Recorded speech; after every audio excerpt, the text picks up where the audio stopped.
ఒక డివిజన్‌కి 2,00,00,000 రూపాయలనేది కేటాయించడం జరిగిందంట. సో ఏం చెప్తారు? ముఖ్యంగా జీహెచ్ఎంసీ కమిషనర్ గారికి, అలాగే ఏదైతే గవర్నమెంట్ జీహెచ్ఎంసీకి కార్పొరేటర్స్కి 2,00,00,000 నిధులు ఇచ్చారో వాళ్ళకి ప్రత్యేకంగా ధన్యవాదాలు తెలియజేసుకుంటున్నాం. డెఫినెట్గా 2 crores బడ్జెట్ అనేది సరిపోదు. బట్ స్టిల్ ఇప్పుడు లాస్ట్ 3 monthsలో కనికరించి ఇప్పుడు 2,00,00,000 ఎందుకు ఇచ్చారో మరి మాకు తెలియట్లేదు. 2,00,00,000 మేము ఎస్టిమేషన్స్ పంపించి అది టెండర్ ప్రాసెస్కి వెళ్ళి కాంట్రాక్టర్ వచ్చి అలాట్ అయ్యి వచ్చేసరికి మా వ్యవధి కాలం అయిపోతుంది. అంటే కేవలం నామకే వస్తే కార్పొరేటర్లను కూడా చూసామనే ఉద్దేశంతో వాళ్ళు ఇవ్వడం జరుగుతుంది. బట్ ఓకే, ఎనీవేస్ మేము జీహెచ్ఎంసీలో గత 10 సంవత్సరాలుగా మా ప్రభుత్వం బీఆర్ఎస్ పార్టీ ప్రభుత్వంలో ఉన్నప్పుడే ఆల్మోస్ట్ 80% వర్క్స్ అనేది మేము ఫినిష్ చేసేసుకున్నాము. మా మున్సిపల్ శాఖ మంత్రి కేటీఆర్ గారు ఉన్నప్పుడు ఆల్మోస్ట్ అన్ని పనులు కూడా మేము పూర్తి చేసుకోవడం జరిగింది. ఏదైతే మిగిలిన 20% పనులు ఏవైతే ఉన్నాయో దాని గురించి బడ్జెట్లు కేటాయించారు. గత 2 సంవత్సరాలుగా లేని రూపాయి బడ్జెట్ కూడా ఇప్పుడు 3 నెలల వ్యవధిలో ఇచ్చారు. కాబట్టి మేము మ్యాక్సిమం పనులు అయితే చేసుకోవడానికి ట్రై చేస్తాం. సో ఇట్లా కేటీఆర్ గారు మిమ్మల్ని అందరినీ కార్పొరేటర్లందరినీ ట్రైన్ చేసి లోపల మాట్లాడియడానికి పంపించారంట. మేము బేసికల్గా మేము ప్రజల్లో ఎన్నుకోబడిన కార్పొరేటర్ల మంది. మేము ఒక్కొక్క డివిజన్లో సుమారు 50,000 నుంచి 70,000 ఓటర్స్ ఉంటారు. 50,000 70,000 పాపులేషన్ ఓటర్స్ అంటే ఆల్మోస్ట్ 1,00,000 పాపులేషన్ ఉంటారు ఆటోమేటిక్గా. 1,00,000 పాపులేషన్ మెంబర్స్ వచ్చి మాకు ఓటేసి మేము ఇక్కడికి వచ్చాం. ప్రతి ఒక్క కార్పొరేటర్కి ఎంతో కొంత నాలెడ్జ్ ఉంటుంది. Each and every corporator is educated person.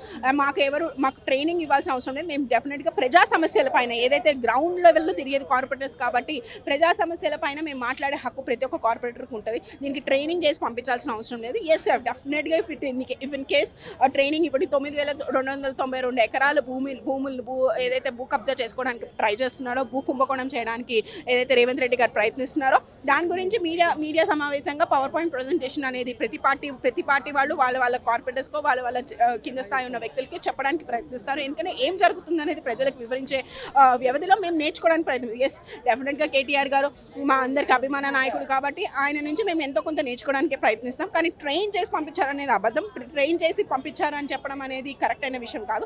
ఎందుకంటే మేము మాట్లాడాలనుకుంటుంది ప్రజా సమస్యల పైన, ప్రజల కోసం మేము మాట్లాడాలనుకుంటున్నాం. ఇదే మా వేదిక, జీహెచ్ఎంసీ కౌన్సిలే మా వేదిక కాబట్టి మేము ఈ వేదికగానే మేము ప్రజల సమస్య పైన మాట్లాడగలుగుతాం. సో ఇప్పుడు మెయిన్గా మీరు మాట్లాడింది లోపల 9,000 ఎకరాల గురించి మాట్లాడారా? అదేవిధంగా ఇప్పుడు మీరు ఏదైతే చెప్తున్నారో డెవలప్మెంట్ అనేది లేదు గ్రేటర్ హైదరాబాద్లో జీహెచ్ఎంసీ తరపు నుంచి అని చెప్పేసి మీరు చెప్తున్నారు.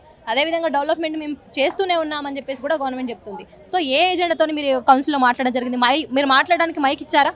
అసలు నేను ఒకసారి దాదాపు 10 సార్లు లేచి నుంచున్నా అండి. మీరు చూసుకోవచ్చు రికార్డులో 10 సార్లు లేచి నుంచాం. 10 సార్లు కూడా మాకు మైక్ ఇవ్వడానికి ఆవిడ చేయలేదు. 9,292 ఎకరాలు ఏదైతే భూ కుంభకోణం జరుగుతుందో ముఖ్యంగా అది మెయిన్గా ఇప్పుడు జరుగుతున్న సమస్య కాబట్టి, ముఖ్యంగా మనం ఎదుర్కొన్న ప్రధానమైన సమస్య కాబట్టి దాని గురించి మాట్లాడాలని మేము అనుకున్నాం. కానీ దాని గురించి ఆవిడ మాట్లాడడానికి అవకాశమే ఇవ్వలేదు.